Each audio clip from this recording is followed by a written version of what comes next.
Well, we are here standing in liquid sunshine at Little Baja on Burnside, and I'm with Wayne. And you know, Wayne, the great thing about Little Baja is you have a great selection of pots, and strawberry pots are one of them that you just have a lot of different varieties of them. All right. People tell us we have the best selection in town. And the great thing about strawberry pots is they're one of the easiest containers to plant, get a lot of produce from, like strawberries, and bring right up to your back door, your patio. Right. So now what we're going to do is I'm going to let you, because there is a specific way to plant these up. No, there's an easier way. Yeah, so I'm going to let you start planting them up, and we'll talk about that. But while he's starting this, you know, we've got several strawberries out here, and because strawberries are an easy thing and very hardy in the Northwest, we just wanted to go over a couple of things with you.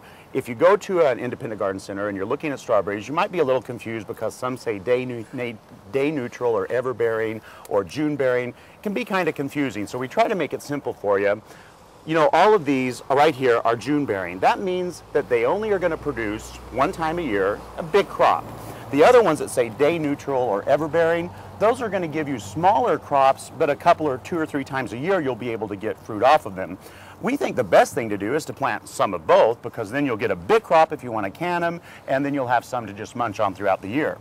So now, over here with Wayne, I see that you really just tore that root up, didn't you? You didn't have to worry about it. It'd be easier to start with bare root. Yeah. Rather than right out of the pot. But it doesn't hurt him at all just to shake off all that excess root. Hope not. And then you just laid it right in there. Yeah. And push the soil down around it. Yeah. And that makes it a lot easier than trying to shove it in once you have it full of soil. Right, yeah. You got to plant each pocket. If you have a multi-layer pocket, you start each pocket and you work and your way just up. Layer it up. Right. Now, you don't necessarily have to put strawberries in the top either, do you? No, people plant herbs, plant small fruit trees, you know, depending on how much root space you need, you can plant anything you want. And if you do want to plant, like, because there's so many dwarf fruit trees out there, you could go to something even like this that you guys carry.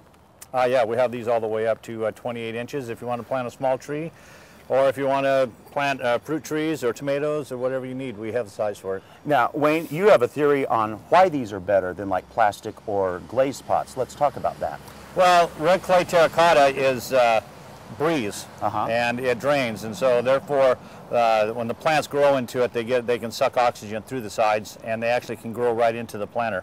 And there's nothing harmful in the terracotta at all, and because it's right from the earth. It's right from the earth. Yeah, yeah, nice. Now, also one of the things we wanted to discuss about pots on a patio is putting them up on some kind of stand. Let's discuss some options here, and then tell us why that's important. Well, drainage is the big key for one, and then if you put them on your deck or whatever, you don't want it to ruin your deck. And so if they have a little air underneath them, then they can drain freely, and there's air underneath them, so that it dries out, and it doesn't sit there and rot your deck. Nice, nice, and that's easy to do. And then, you know, it keeps water from building up in the pot too, which is good. Yeah. Now over here, Wayne, this is one that you guys actually have had planted for a while, and these are all strawberries that were already in there. Yeah, they come back every year, and in the fall, usually I've been told you get about 3 years out of a plant. But what we do in the fall time when they shoot out the runners, we take the runners and poke them back into the holes, and then when the shoot dies, then we just snip it off. The new one, and then the new one takes over the next and then year. the springtime, they come back up. You got a mix of new plants and old plants. Yeah, that's really cool. Well, you know, for more information on strawberry pots or any kind of pottery, you can come on out and visit Wayne and his great staff at both of their locations. And if you wanted more information about strawberries, we invite you to go to gardentime.tv, and we'll give you information on the different varieties. Wayne, it's always a pleasure, and you know, let's enjoy the sunshine that's pouring down, shall we? Oregon. That's right.